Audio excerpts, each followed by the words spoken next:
सलाजीत के बेनिफिट क्या हैं और इसकी डोजेस किस तरह बननी चाहिए और क्या मेल फीमेल दोनों इसको ले सकते हैं?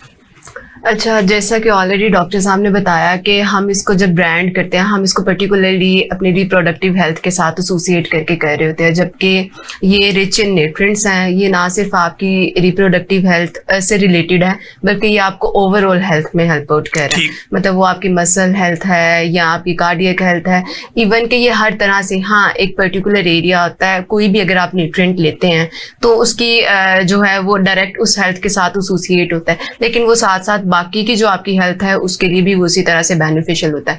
तो सलाजीत को आपको ज़रूर कंज्यूम करना चाहिए, क्योंकि बहुत सारे लोगों के कुछ ऐसे इश्यूज होते हैं जो कि वो डायरेक्टली आकर रिपोर्ट कर देते हैं। ज़रूरी नहीं है कि वो आपकी रिप्रोडक्टिव हेल्थ से रिलेटेड हो, चाहे जनरल हेल्थ से भी रिलेटेड हो, ठीक है, लेकिन वो उसको डायरेक्ट रिपोर्ट नहीं कर पा रहे होते। लेकिन जब हम ये कंज्यूम करवाते हैं अपने क्लिनिकल ट्रायल्स में तो पेशेंट आकर फिर खुद बताता है, आपने हमें दिया था सलाजीत तो हमें ये मसला था, उस टाइम हम ये बताना भूल गए, तो डॉक्टर साहब मैंने नोटिस किया मेरे तो उस मसले में भी चेंज आया, तो क्या ये उसकी वजह से चेंज आया?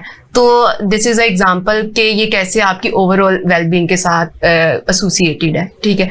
रही बात जो इसकी डोजेज की है, जो डोजेज है ना, ये इतना सेंसिटिव क्वेश्चन होता है, इसमें ये मैटर करता है आपकी एज क्या है, आपका जेंडर क्या है, आपकी फिजिकल एक्टिविटी क्या है, कोई भी आपने सप्लीमेंट लेना है, आपका जो करंट हेल्थ स्टेटस है वो क्या है, जो आपकी बाकी की मेडिकेशंस हैं या सप्लीमेंट्स हैं वो आप क्या ले रहे हैं, आपका पिछले 3 या 6 माह में बिल्कुल ऐसे ही है, लैब्स वगैरह करवाई हैं, वो किस रेंज में है, मतलब नॉर्मल है तो लोअर रेंजेस में है या अपर बॉर्डर रेंजेस में, मतलब उसमें इतने सारे फैक्टर्स हैं। जब आप उन सब फैक्टर्स को कंसीडर करें तो उसके बाद ही आप अपनी डोज को फाइनलाइज करवाएं, क्योंकि यहाँ पर ना हम एक बहुत बड़ी गलती कर रहे होते हैं। हम कोई भी सप्लीमेंट लेते हैं ना या कोई मेडिकेशन लेते हैं, हम सुनते हैं उसकी हाइप सुनते हैं, ये बहुत फायदे की, हम लेना शुरू कर देते हैं, और यही वो वजह, और विदाउट कंसल्टेशन यही वो वजह होती है। कोई अच्छी चीज भी होती है तो हमें उसके फायदे इस तरह से नहीं मिल रहे होते, ठीक है, और अगर कोई एक नेगेटिव चीज भी है तो हम अगर उसकी डोजेज प्रॉपर मैनेज करवाते हैं अपनी हेल्थ के अकॉर्डिंगली तो हमें उसके फायदे उस तरह से मिल जाते हैं जैसे कि हम एक्सपेक्ट कर रहे होते हैं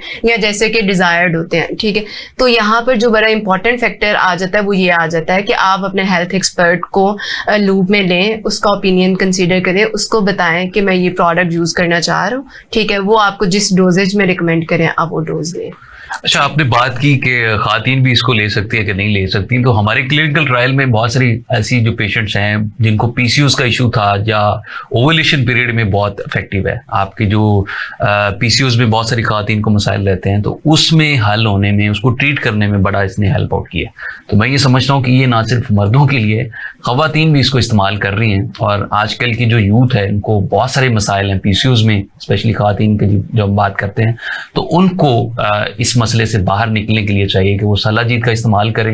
रेगुलर बेसिस पे अगर इस्तेमाल करती हैं, ड्रॉप फॉर्म में इस्तेमाल करती हैं, 300 to 500 मिलीग्राम डेली डोज में आपको उसको लिक्विड फॉर्म में लें, चाय में ले सकती हैं, दूध में, कहवे में, किसी भी फॉर्म में आप इस्तेमाल कर सकती हैं। बियॉन्ड द लिमिट आप जब ये सोच रहे होते हैं कि जी ये हमारे ऊपर कोई साइड इफेक्ट ना दे, जब चीज़ नेचुरल है तो नेचुरल कोई ऐसा साइड इफेक्ट नहीं देगी अनटिल अनलेस आप उसकी डोजेज अगर आप बढ़ा रहे हैं, एक्सीड कर रहे हैं, जैसे वो कहा जाता है कि excess of everything is bad. तो किसी भी चीज़ में आप ज्यादती करेंगे तो उसका नुकसान तो होना है, लेकिन आप उस एक कैलकुलेटेड डोज में रहेंगे, रेगुलर बेस पे खाएंगे तो आपको फायदे होंगे। तो डॉक्टर साहब मैं ये आपसे जानना चाहूंगा, जैसे माह रमजान आ रहा है मुसलमानों के लिए, तो ये किसी नेमत से कम नहीं होता, तो माह रमजान को वो लोग अपनी सेहत के लिए किस तरह इस्तेमाल करें जो वेट रिडक्शन जर्नी पे चल रहे होते हैं?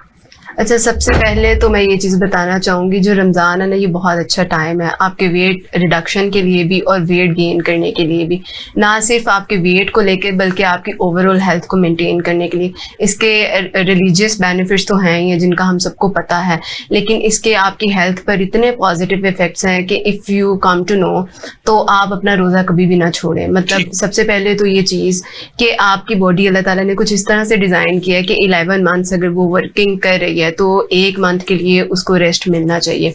वो रेस्ट इतना ज़रूरी है, मतलब आपकी कार्डियक हेल्थ के लिए, आपकी मेंटल हेल्थ के लिए, आपकी फिजिक के लिए, आपकी फिजिकल हेल्थ के लिए, इवन आपकी सोशल हेल्थ के लिए भी वो बहुत ज़रूरी है। तो रमज़ान एक राइट टाइम है। अगर आप अपनी हेल्थ को लेकर कुछ भी मॉडिफिकेशन को प्लान कर रहे हैं या उसमें कुछ इंटरवेंशन इंट्रोड्यूस करवाना चाह रहे हैं, तो this is the right time. यहाँ पे आपकी बॉडी भी आपके साथ कोऑपरेट करती है, आप उसको जैसे मर्जी ढालना चाहें वो ढल जाती है, लेकिन इसको मिस यूज़ ना करें अपने इफ्तार टाइम पर। ठीक है।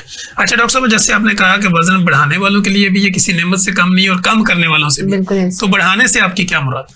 वजन बढ़ाने से मतलब हमारे पास ऐसे लोग भी तो आते हैं ना क्लिनिकल ट्रायल्स में जो अंडर वेट होते हैं, उनका वेट नहीं बढ़ रहा होता, ठीक है, अल्टीमेटली वो मिस इन्फॉर्मेशन लेकर आए होते हैं, फिर स्टीरॉइड्स के अलावा उन्हें कोई रास्ता नहीं नज़र आ रहा होता। तो ऐसे लोगों के लिए भी ये बहुत अच्छा टाइम है कि जो उनका एक्सेसिव कैलोरिक इनटेक है, मतलब रूटीन कुछ इस तरह की होती है, अगर रूटीन से ज़्यादा भी कैलोरीज दे दें तो उनके लिए खाना आसान होती है। क्योंकि जिन लोगों का वजन कम होता है, मतलब जो अंडर वेट होते हैं, उसमें भी दो तरह के लोग आ जाते हैं। एक वो लोग जिनको भूख ही कम लगती है, मतलब खाते ही कम है, उनका कैलोरिक इनटेक ही कम है, तो उनका वजन कम है। वो चीज़ तो थोड़ी सी समझ आ रही होती है आपको ना, मतलब इसके पीछे क्या वजह, आपने सिर्फ कैलोरीज बढ़ानी है।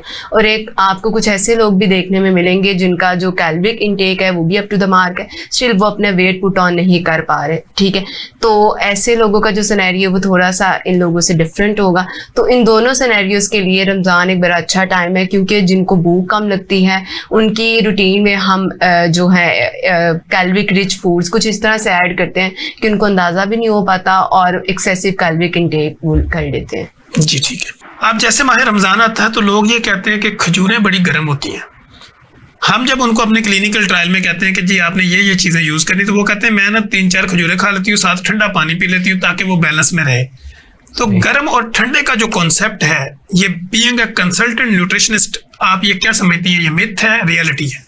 ये तो टोटली मिथ है, क्योंकि साइंस गर्म और ठंडे को नहीं मानती, और इस चीज़ को हमने अपने क्लिनिकल ट्रायल्स में भी देखा है। मतलब लोग आएंगे ना, आप उन्हें अंडा देंगे ना आपको ये बताएंगे हम नहीं खा सकते, ये गर्म है, और ये चीज़ें आपको लोगों से सुनने को सीखने को मिलती हैं, ये गर्म है क्योंकि इससे मुझे एक्नी हो जाती है, मुझे तो इतने साल हो गए अंडा छोड़े हुए।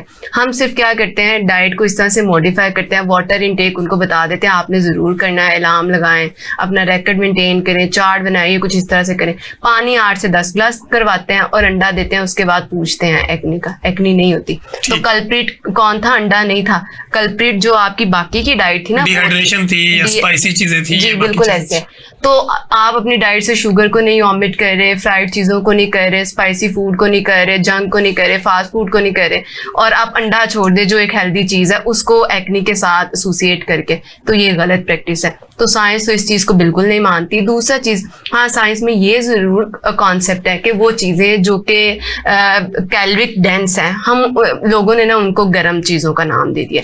तो फिर जब आप अपने हेल्थ एक्सपर्ट को अप्रोच करते हैं, वो उनको आपकी डाइट में कुछ इस तरह से मैनेज कर देते हैं जो आपके जहन में फोबिया होते हैं उस चीज़ को लेकर, आपको वो देखने को नहीं मिलते। और जो चीज़ें लेस इन कैलोरीज हैं आप उन्हें ठंडा कह देते हैं, और जिनकी तासीर इन दोनों के इन बिटवीन होती है आप उन्हें मतलब लोग उनको बादी कह देते हैं, मतलब उन जिनकी तासीर ना गर्म होती है ना ठंडी होती है, इन बिटवीन होती है। तो ये साइंस नहीं मानती लोग। इसी हम अगर ये कहें ना प्लान में, ये तो वो वजह है 10-15 रोजे रखने के बाद हम ये कर रहे होते हैं, ये प्लान कर रहे होते हैं, एक आध ब्रेक ले लेते हैं, क्योंकि हमारा पीछे जो डाइटरी पैटर्न है वो इतना डिस्टर्ब होता है, या तो हमारा जो फोकस है वो टोटली वेट लॉस होता है, हम बहुत ही कम खा रहे होते हैं या तो बहुत ज़्यादा खा रहे होते हैं। जब हम उन्हें कहते हैं ड्राई फ्रूट्स ऐड करें ये वो, तो लोग हमें बताते हैं नहीं ये तो गर्मी है, ऐसे होगा वैसे होगा। तो ड्राई फ्रूट्स का ताल्लुक गर्मी सर्दी के साथ नहीं है। इसी तरह जब फिश का कहते हैं तब भी हमें बताते हैं कि गर्मी है सर्दी, ऐसा कुछ नहीं है।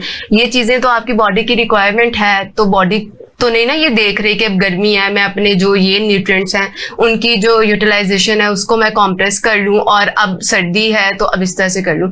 रिक्वायर्ड होते हैं, लेकिन साथ में आपको अपनी बाकी की जो रूटीन है उसको मैनेज करना होता है। तो आप ज़रूर डेट्स का इस्तेमाल करें, बल्कि ये रिकमेंडेड है। इवन के डायबिटिक पेशेंट को भी हम ये कहते हैं आप ले सकते हैं, 1 से 2 खजूरें वो ले सकते हैं। ठीक है।